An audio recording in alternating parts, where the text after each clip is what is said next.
Before we start, I want to correct something that I said in my last video where I said that Filipinos who are naturalized Spanish citizens can only stay in the Philippines for 30 days. After many viewers commented about this wrong information, thank you for that by the way, I stand corrected. Balikbayans including former Filipinos with foreign citizenship are eligible for a 1-year visa-free entry to the Philippines. This privilege can be extended further by applying for extensions at the Bureau of Immigration. Now that's all cleared out, we can now begin with another topic, the Certificado de Concordancia.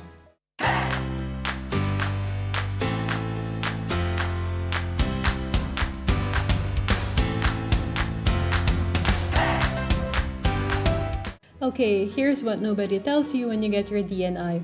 Getting it doesn't just add a new document to your collection, it fundamentally changes your entire Spanish identity ecosystem. So imagine your NIE, which was your golden ticket to everything Spanish for months or even years, suddenly becomes inactive or gets deactivated, and now your documents don't match up anymore. It's like your Spanish identity got a major software update and now everything needs to sync up again. So what's the solution? Obtaining a Certificado de Concordancia. It's basically your lifeline in the Spanish document update maze. So what documents are we actually talking about? In my case, I have 12 on my list, which are CLAVE, Digital Certificate Individual, Digital Certificate for the Sociedad Limitada, Padrón, Seguridad Social, Driver's License, my cat salute or public health insurance, private health insurance, Spanish bank accounts, transport card or the TMB card, my library card, and business documents since I am the main legal representative of the company.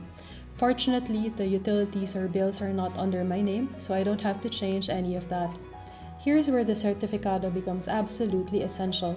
This document is your official proof that, for example, NIE X1234567L and DNI 1234567A belong to the same person, which is you.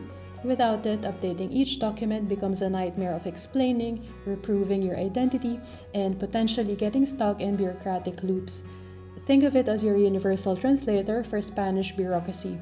Instead of having to prove your identity from scratch at every office, you just show your Certificado de Concordancia and they immediately understand that you're the same person, just with updated documentation.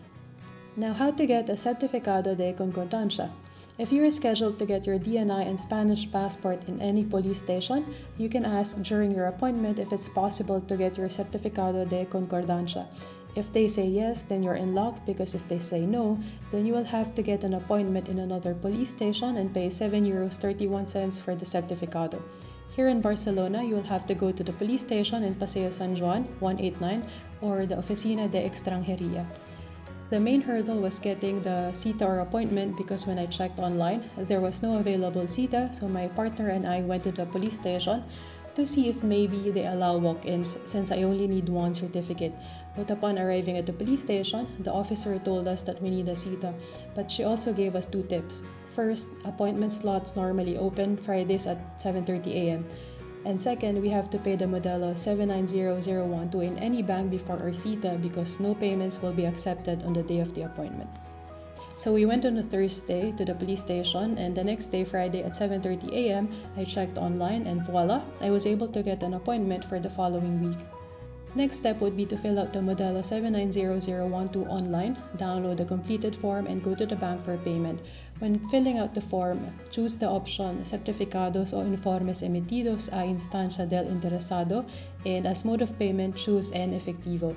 Then at the bottom, you will see how much it will cost, which in this case is €7.31. As for the bank, go to the one where you have an account to avoid any questions. On the day of the appointment, we arrived 3 hours earlier than scheduled because I had a meeting at work that I cannot miss. We entered the police station, got a number for my turn, and after 3 minutes, my number was called. We went to the officer processing the document, gave her my DNI to check, and then she handed me the certificate. And that was it. We were done in 5 to 7 minutes.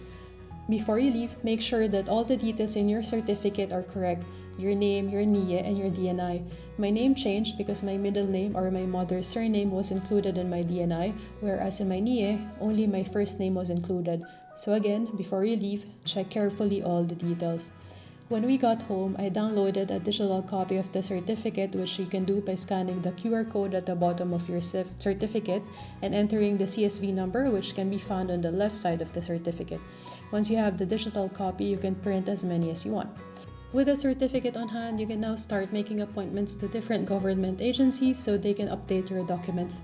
Some updates can be done online, but some, like your CLAVE, digital certificate, padrón, etc., you will have to make an appointment and go to the office. And that is it. Obtaining the Certificado de Concordancia is only the beginning. You still have a lot to do, and the sooner you attend to these things, the better. My recommendation, start with your CLAVE, padrón, and digital certificate, because as soon as you have these updated, everything else will be easier to update. But again, this only works smoothly if you have that Certificado de Concordancia to start the process. Without it, you might find yourself stuck at the very first step. As of making this video, I was able to update 8 out of the 12 things on my list, and I just got my Certificado de Concordancia last June 25th. As for the links to make the cita or appointment here in Barcelona, as well as the Modelo 790012, you can find these in the description below. If you have questions, feel free to drop a comment or send me an email. And if you found this helpful, don't hesitate to like and share this video. And if you're feeling generous, hit that subscribe button. See you in the next video, and thank you for watching. Hasta luego!